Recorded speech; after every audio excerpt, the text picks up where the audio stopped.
Қайырлы күн баршаңызға. Бүгін мен сіздермен бауырдан жасалған торттың рецептімен бөлісемін. Ол үшін менің каналыма тіркеліп, подписацияны басып жіберіңіздер. Назарларыңызға рахмет. Ол үшін бауырды неден өткізіп аламыз? Мясорубкадан ба, болмаса неден өткізіп аламыз? Блендерден ба? Мен блендерден өткіздім. Өте оңай әрі тез болды да, блендерден өткізген. Блендерден өткізіп алдым да, ішіне екі жұмыртқа қостым қою болу үшін. Сосын 2 жұмыртқа сүт қостым аздаған. Сосын ұн қостым. Енді ол жерлерін түсіруді ұмытып кетіппін, ренжімеңіздер. Азғантай ұн, 2 жұмыртқа, сосын 1 стакандай сүт қостым. Сонымен бәрін араластырдым, бәрін тұзын қостым, бұрышын қостым. Сөйтіп сковородкаға как блини сияқты қылып пісіреміз, яғни құйып аламыз да, ожаумен болсын бірдеңемен құйып, блини сияқты қылып, екі жағын ауыстырып отырып, блини пісіреміз. Bir жағын пісіріп алдым, содан кейін екінші жағын пісіріп алдым. Өйстіп тағы да сөйтіп келесісін құйдым да, оны да пісіріп алдым. Содан кейін сәбізді алып, күштен өткіздім.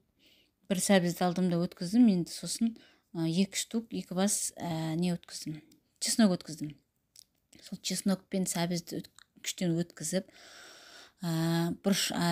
тұзын қостым. Содан кейін майонезді алып, майонезбен араластырдым. Қатты прямо не қылған жоқпын, енді көп қосқан жоқпын, бірақ орташа деңгейде қостым, неге араластырдым.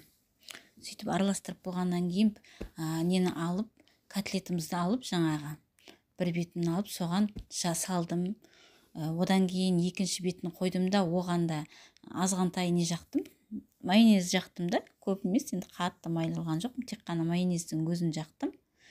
Оған біреуін салғаннан кейін, нені салған, морковьпен араластырып салғаннан кейін, екіншісіне тек қана майонездің өзін салдым. Сөйтіп келесісіне де сөйтіп ауыстырып салып отырып, торт қылып, торт сияқты жинаймыз, яғни бүкіл котлеттерімізді пісіріп алған. Менде 7-8 ба котлет шықты деймін, примерно сондай шықты. Сол котлеттерімізді торт сияқты жинаймыз, бірінің үстіне бірін салып, жаңағы начинкамызды салып отырып. Мен сол бірінші майонез қостым, сосын жаңағы морковь сәбізбен қостым, сөйтіп ауыстырып отырып жақтым ортасына. Біреуін мынаған тек қана ауыстырғанда майонез жағып отырмын, сәбізді салмадым. Өйткені ауыстырып жағып отырдым алма кезек. Қатты, сәбізден де қатты биік болып, не болып кетпесін дедім да, кескен кезде ыңғайсыз болмасын деп, сол үшін ауыстырып салып отырдым сәбізді. Bir бетіне сәбізді салдым, bir бетіне майонездің өзін жақтым тек қана. Сөйтіп ауыстырып жағып отырдым. Мінекей, енді піскенін көріңіздер, қандай керемет, күшті, прям сочный, күшті болып пісті. Менің каналыма тіркеліп, маған лайк, комментарий басып кетіңіздер. Назар аударған